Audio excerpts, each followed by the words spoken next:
নমস্কাৰ বন্ধুসকল আসাম কেৰেলাই আপোনালোকক স্বাগতম জনাইছোঁ ষ্টাফ সিলেকশ্যন কমিশ্যন যাক আমি শৰ্টকৈ এছএছচি বুলিও জানো এছএছচিয়ে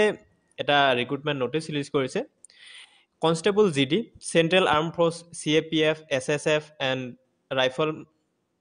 riflemen in Assam rifle examination so' constable জিডিৰ কাৰণে এই নটিফিকেশ্যনখন ৰিলিজ কৰিছে যিটোৰ অনলাইন এপ্লিকেশ্যন অলৰেডি ষ্টাৰ্ট হৈছে আৰু 31 ডিচেম্বৰ হ'ল লাষ্ট ডেট চ' এই নটিফিকেশ্যনখনত তেওঁলোকে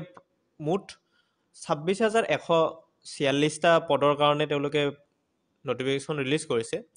আৰু পদটোতো আপোনালোকে গম পালে কনষ্টেবল জিডি আৰু যাৰ কাৰণে পে স্কেল তেওঁলোকে দিছে পে লেভেল 3 অৰ্থাৎ 21,700ৰ পৰা 69,100লৈকে আৰু ইয়াৰ কাৰণে কোৱালিফিকেশ্যন লাগিব নৰ্মেল আমাৰ 10 পাছ মিনিমাম 10 পাছ হ'ব লাগিব আৰু 10 পাছৰ ওপৰত হ'লেও আপোনালোকে এপ্লাই কৰিব পাৰিব চ' মিনিমাম 10 পাছ আপোনালোকৰ লাগিব কোৱালিফিকেশ্যন আৰু এছএছচিৰ কাৰণে আপোনালোকেতো জানে যিটো এপ্লিকেশ্যন ফি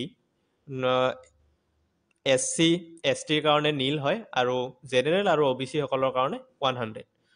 চ' এইটো দেখা হৈছে আপোনালোকে মেট্ৰিকুলেশ্যন পাছ হ'ব লাগিব নাইবা 10th ইকুইভেলেণ্ট মেট্ৰিকুলেশ্যনৰ 10thৰ ইকুইভেলেণ্ট যিকোনো ডিগ্ৰী হ'লেই হ'ল আৰু এপ্লাই কৰাৰ ৱেবছাইটটো আপোনালোকে নিশ্চয় জানে ssc.nic.in এইটো হ'ল অফিচিয়েল ৱেবছাইট আৰু এই ৱেবছাইটত আপোনালোকে এপ্লাই কৰিব পাৰিব